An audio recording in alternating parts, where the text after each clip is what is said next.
Well, good morning or good afternoon or good day, everyone in class. This is, I guess, Professor Savini. Coming to you on Friday. I wanted to kind of just welcome you all. You've gotten through your Module 1 for the most of you, or for the most of the class. Uh, that was a pretty tough assignment, right? Sometimes talking about yourself and what you do can be difficult. So I just want to you know, kind of recap a bit of what I'm getting from your introductions. And several of you, not as many as I would have hoped, but several of you specifically noted you're looking at this as an opportunity for personal growth and to understand yourself better. And that's excellent. I can tell you that is a lifelong journey. For anyone to say that they know who they are when they're 20 or 30 or 40 and not realize changes and progressions do happen, they're not really being insightful. Um, you will always uncover, up until the moment you take your last breath, in my opinion, something new about yourself. And you should always strive to do that. So, for those of you that are looking at this class, you're going to have a great time. Okay? Might be scary. You might see some things you don't like within yourself, but that's okay. We all have those dark demons, those dark corners that we have to address. Because if we don't, they grow in strength and they overtake us. I'm impressed with your, wide diversity and backgrounds. Some of you are auditors, internal, external, accountants, young, students, maybe working moms, getting back into the workforce, career transitioning. We see a lot of that. So I did want to say that to the best of my ability and the ability of the authors, we will try to get you tools. I think it was, who was it here? I'm taking notes here. A couple of you wanted to kind of get what are the tools that I should be using. Well, I think that's a difficult question to answer. Um, you'll see in the readings. Um, I believe it's in Menzel. There's a critique of the pros and cons of different tools that we use in trying to have an ethics program. But in my humble opinion, a lot of it comes down to your basic recruitment of the right people and the retention of the right people, meaning you have to fire. The problem we have in the public sector, civil service laws, whether it's local, state, or federal, protect employees, and they do so. And since employees too now have fallen into different categories, some of which have been driven by identity politics, you have additional protections. So it is very difficult for um, a manager, an executive in government, to basically fire substandard performance or even pretty bad. I mean, I can tell you stories, and I will.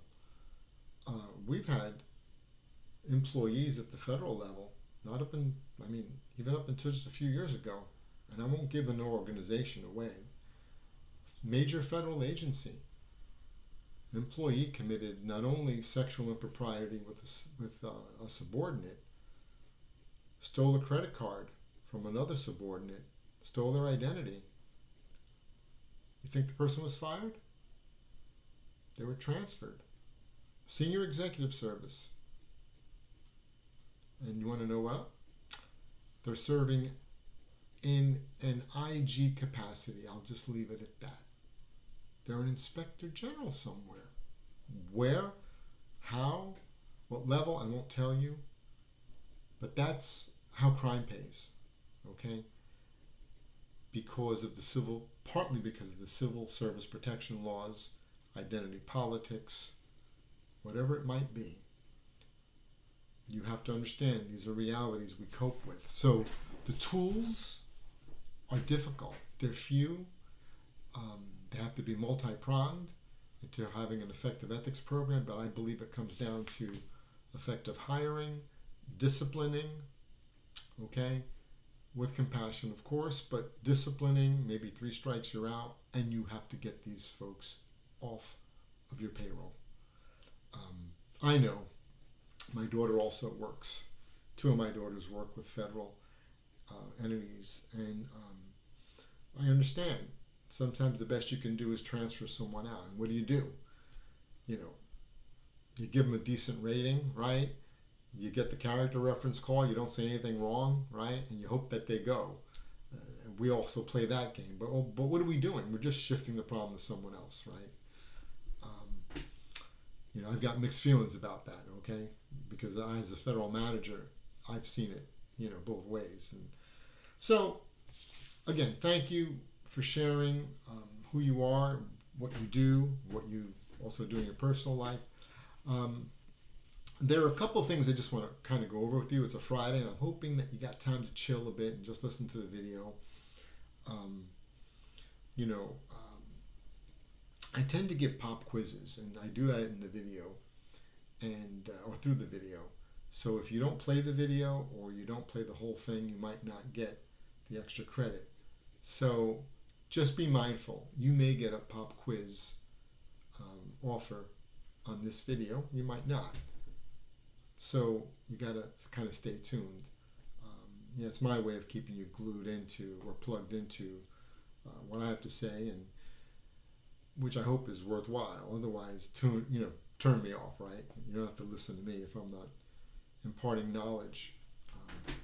So I was away in Las Vegas, and this issue of ethics is always before us, my friends, in the public sector. And this is a question I have for Diane in particular. But all of you in the public sector should think about this and weigh in on it if you'd like in your discussion thread for Module 2.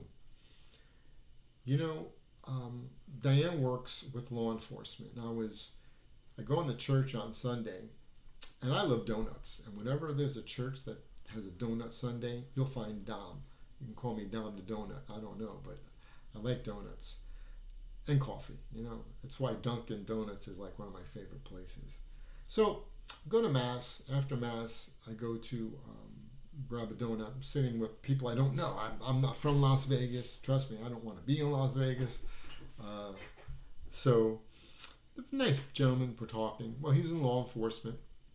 And he told me that the sad reality in the court system, whether it's from the prosecutor, right, defense attorney point of view, the judge, the system, including the police, definitely the police.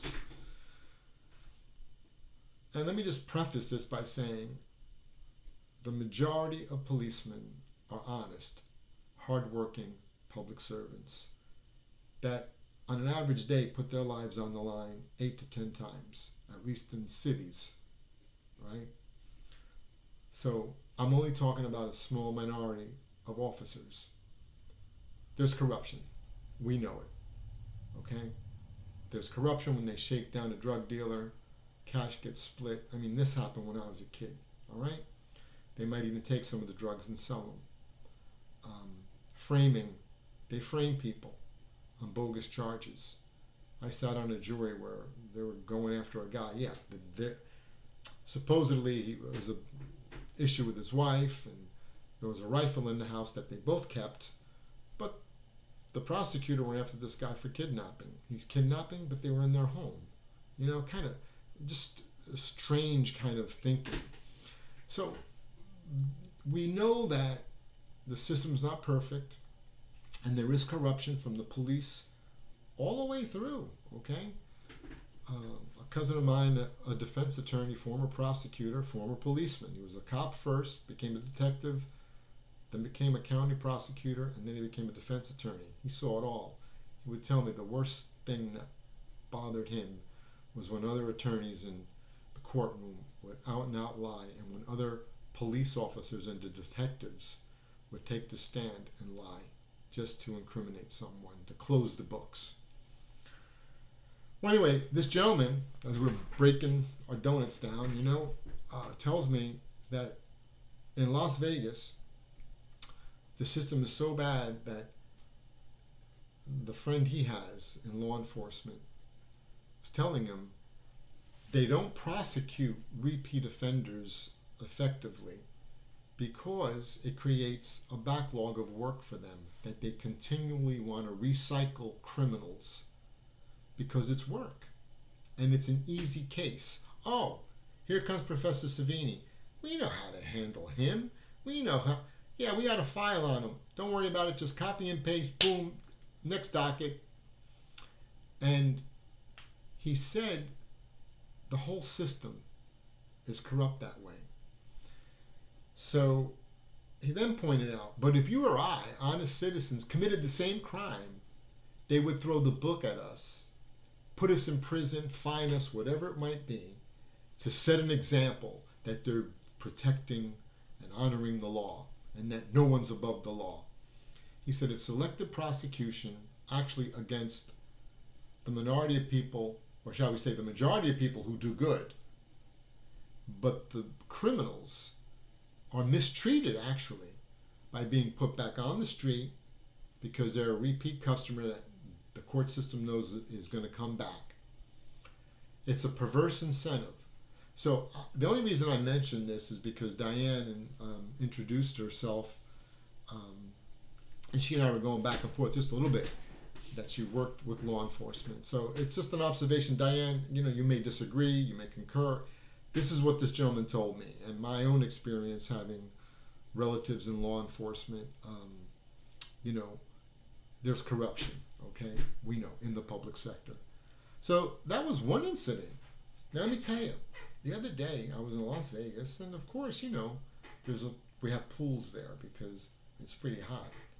So there was a young lady at a pool, and that I happened to notice. Now, don't go think anything, okay? If it was a young man or an old man, a dog, I would have noticed the same thing, But she happened to be a nice young woman. So naturally, your professor is inquisitive, critical thinker, right? I go down by the pool. I mean, what would a professor, has to do? It's part of the job. But all kidding aside, I went down because it was a hot day. Started talking to her, and her name was Daisy. So we were talking. She retired from the Air Force out of the Dayton, Ohio area. And she relayed a story to me about public corruption in the military. And I was in the military, I was in the Marine Corps as an enlisted man, and then I was into the Army as an officer, a tank commander. I saw some of this stuff, okay? But not to the degree that she relayed.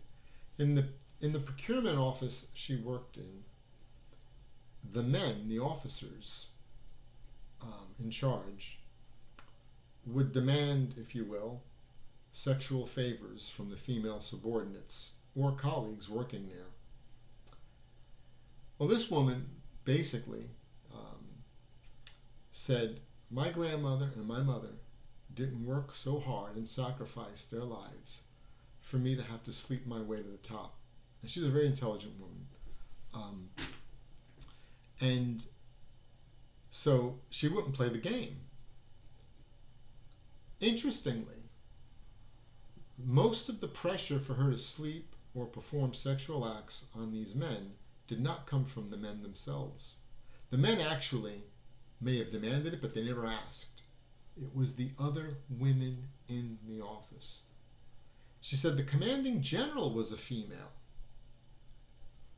and she did nothing about it, even though she knew that was the subculture. The women kept telling her, look, if you don't do this, it's just not bad on you, it's bad on us. So she had a mental collapse, a breakdown, Daisy.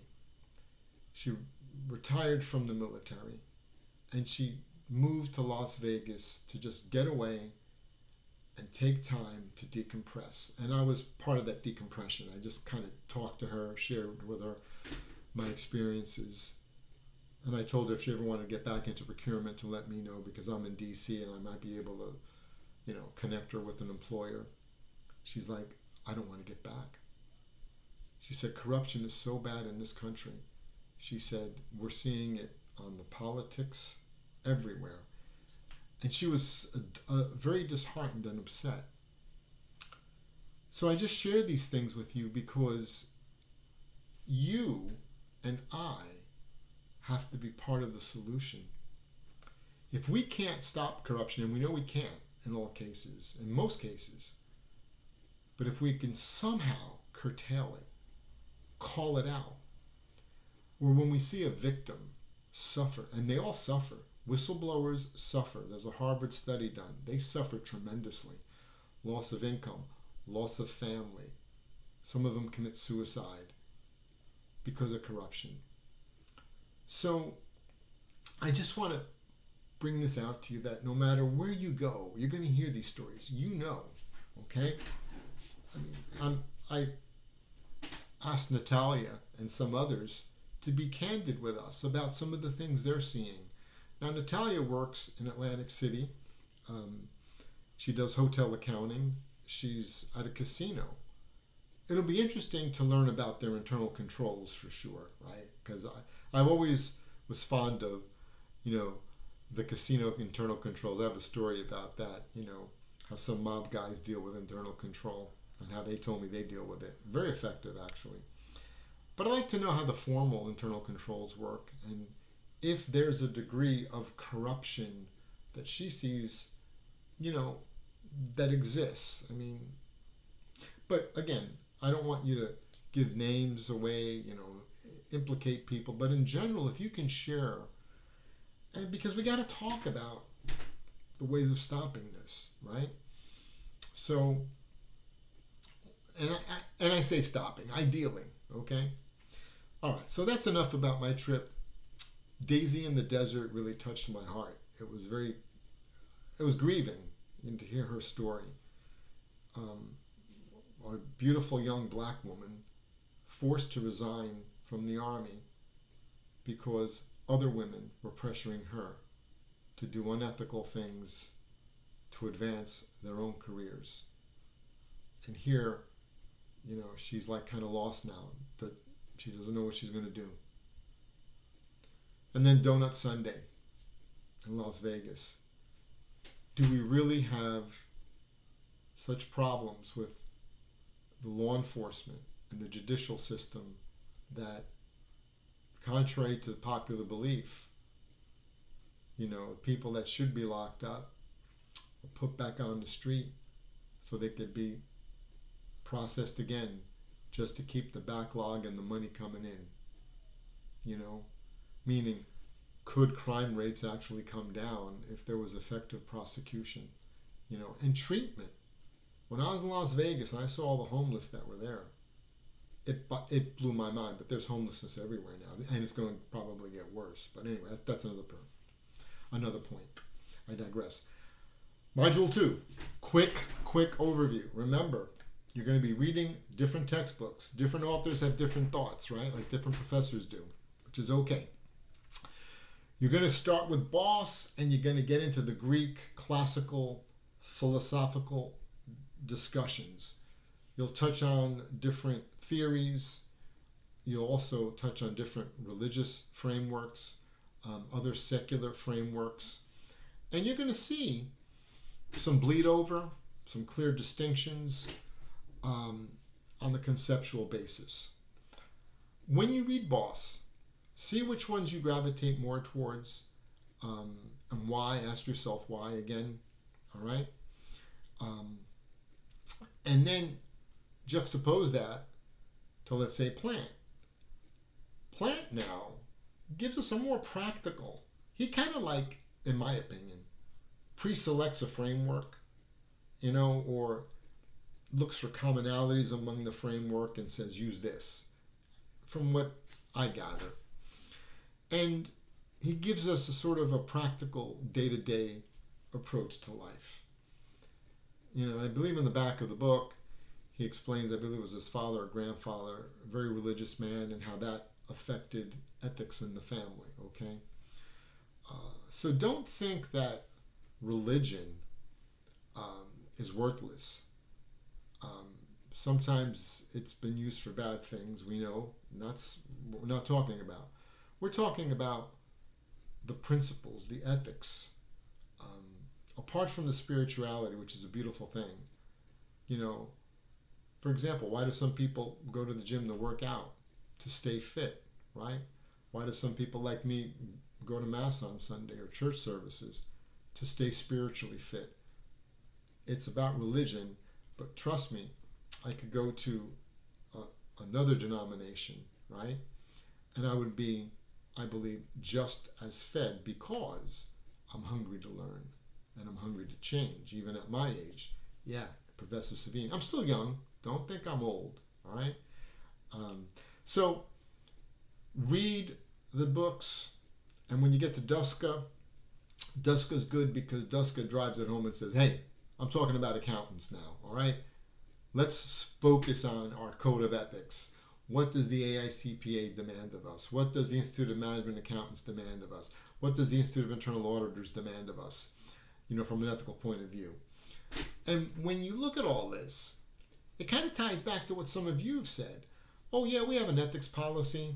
Yeah. And when something goes wrong, my company addresses it. Well, no sugar donuts, Sherlock. I mean, of course, when stuff goes wrong.